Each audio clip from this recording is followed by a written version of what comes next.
तो आज से हम अपनी नेक्स्ट यूनिट स्टार्ट करते हैं, जो कि किस मंथ में है? अक्टूबर में। ठीक है। यूनिट नंबर 6 लिखना है। ठीक है। यूनिट नंबर 6 दिखा देता हूं मैं, हेडिंग कैसे डालनी है। यूनिट नंबर 6 लिख के हेडिंग डालनी है introduction to database, normalisation and data types in SQL. ठीक है। बहुत ज़्यादा इंटरेस्टिंग यूनिट है। डाटा और डाटाबेस के बारे में समझ में आएंगी चीज़ें। ठीक है। कोई प्रोग्रामिंग वगैरह नहीं है, कोई सिंटेक्स वगैरह ज़्यादा कुछ याद नहीं रखने। थ्योरी है, इंटरेस्टिंग थ्योरी जिसको बोलते हैं, कुछ नॉलेज मिलेगी तुमको। ठीक है। तो फर्स्ट जो टॉपिक है हमारा वो है introduction to data and database. Data और डाटाबेस से परिचय, इनको देखते हैं क्या होता है, डाटा और डाटाबेस क्या होता है। सबसे पहले डाटा देखो। Everything that is processed and stored bye a computer is data. वो सब कुछ जिसको एक कंप्यूटर प्रोसेस करता है, यानी जिसके ऊपर कंप्यूटर काम करता है, एंड जिसको स्टोर करके रखता है, सेव करके रखता है अपनी मेमोरी में, वो सब कुछ डाटा है। वो एक फोटो भी हो सकता है, वो एक वीडियो भी हो सकती है, डाटा एक ऑडियो सॉन्ग भी हो सकता है, एक वर्ड का डॉक्यूमेंट, पावर पॉइंट का डॉक्यूमेंट, एक्सेल का डॉक्यूमेंट, कोई सॉफ्टवेयर है जैसे गूगल क्रोम वगैरह। ये सब कुछ क्या है? डाटा है। यानी कि जो कंप्यूटर के अंदर है वो सब कुछ डाटा है। ठीक है। Data is stored in computer memory in form of files and folders.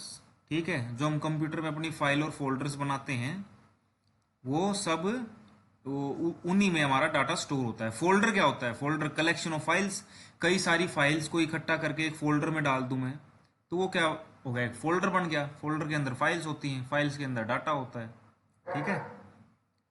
अब चलते हैं डाटाबेस। डाटाबेस को पढ़ाने से पहले, डाटाबेस की डेफिनेशन पढ़ाने से पहले एक सिंपल देसी भाषा में बता देता हूं। डाटाबेस का मतलब है डाटा का गोदाम। ठीक है। अब जैसे आलू के गोदाम में क्या होता है? खूब सारे आलू भरे रहते हैं। ठीक है। तो डाटाबेस क्या है? डाटा का गोदाम, खूब सारा डाटा भरा हुआ है। तो डाटाबेस क्या हो गया? ये database is a collection of inter related data.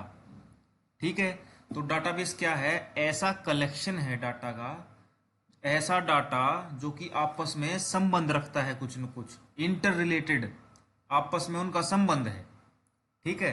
देखो, अगर मान लो किसी चीज का गोदाम बनाते हैं, मान लो एक गोदाम बनाया, उसमें ऐसा थोड़ी करते हैं कि भाई आलू भी, प्याज भी, टमाटर भी, धनिया भी सारा मिक्स करके भर दिया। ऐसा नहीं होता ना, खराब हो जाएगा सब कुछ। इसीलिए जैसे डाटा जो कलेक्ट होगा वो इंटर रिलेटेड होगा, यानी कि आपस में उसका संबंध होगा। जैसे एक गोदाम में आलू आलू भर दिए, ठीक है, तो सारे आलू ही तो हैं उस गोदाम में। इसी तरीके से जो हम डाटा भरेंगे एक गोदाम में, डाटा के गोदाम में, वो डाटा कैसा होगा? एक दूसरे से संबंध रखने वाला। ठीक है। Database is organised collection of data. Database क्या होता है? ऑर्गेनाइज्ड कलेक्शन ऑफ डाटा होता है। ऑर्गेनाइज यानी कि जो एक अच्छे तरीके से जचाया गया हो, बिखरा हुआ ना हो कंप्यूटर के अंदर। ठीक है। यानी कि एक फाइल यहाँ पड़ी है, एक वहां पड़ी है, ऐसे नहीं। जैसे मेरे कंप्यूटर में मैं डाटा रखता हूँ, देखा है कभी? 9th क्लास का अलग फोल्डर, तुम्हारी क्लास का अलग फोल्डर, 12th का, 11th का अलग, 10th का अलग, सारी चीजें जचा के रखता हूँ कंप्यूटर में। ठीक है। तो उसको बोलते हैं ऑर्गेनाइज्ड कलेक्शन, साफ सुथरे तौर से रखा हुआ डाटा। सिंपली वही बात आ गई फिर, इट इज डाटा गोडाउन। ठीक है। गोदाम को क्या बोलते हैं इंग्लिश में? Godown, GODOWN। ठीक है। अब चलते हैं आगे। अच्छा, डाटा को संभालने का सबसे अच्छा तरीका क्या है, ये बताओ मेरे को। जैसे मेरे को तुम्हारी क्लास का डाटा तैयार करना है, ठीक है, तो सबसे अच्छा तरीका क्या है? टेबल बना लूँ मैं। ठीक है। कई बार एग्जाम में क्वेश्चन आता है तुम्हारे, बता देता हूं। Data is stored in database in the form of tables. जो डाटा है, जो सूचना है, वो डाटाबेस में कैसे स्टोर की जाती है, किस फॉर्म में, टेबल्स की फॉर्म में। फिल इन द ब्लैंक्स आता है, याद कर लो अभी। Data is stored in database in the form of tables. ठीक है, फिर दो फिल इन द ब्लैंक्स और आगे देख लो, तीन तीन पॉइंट है, तीनों पे क्वेश्चन आया हुआ है।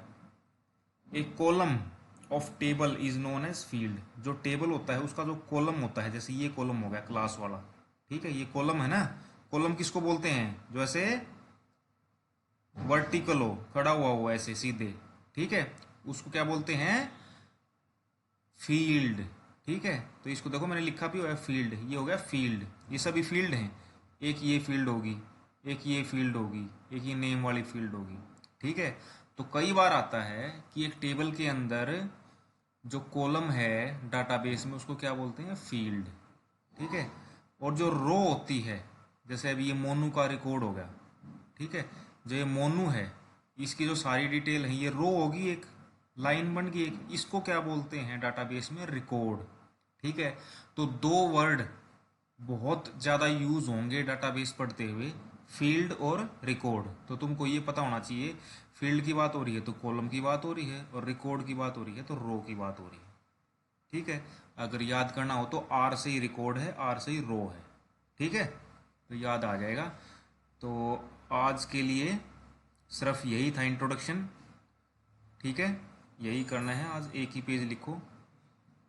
आज हमने देखो इतना कर लिया, introduction to data and database, concept of files, fields and records. ठीक है, ये कर लिया है। तो फिर से बता देता हूँ, यूनिट नंबर 6 डालना है ऊपर। ठीक है, अक्टूबर मंथ की है, और नाम यही लिखना है। आगे कल शुरू करेंगे नॉर्मलाइजेशन। ओके बेटा, थैंक यू।